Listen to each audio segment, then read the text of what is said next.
How to lock your Facebook profile officially. Hey guys, welcome back to the channel.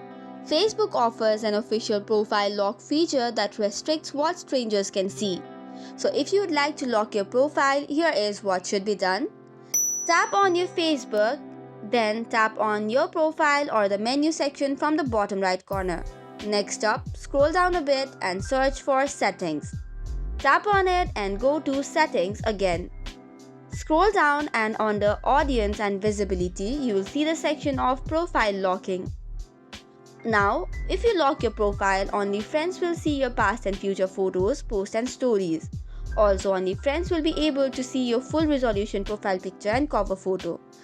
Tap on Lock Your Profile button and this way, your profile or the Facebook profile is now officially locked. So this is how you can lock your profile on Facebook.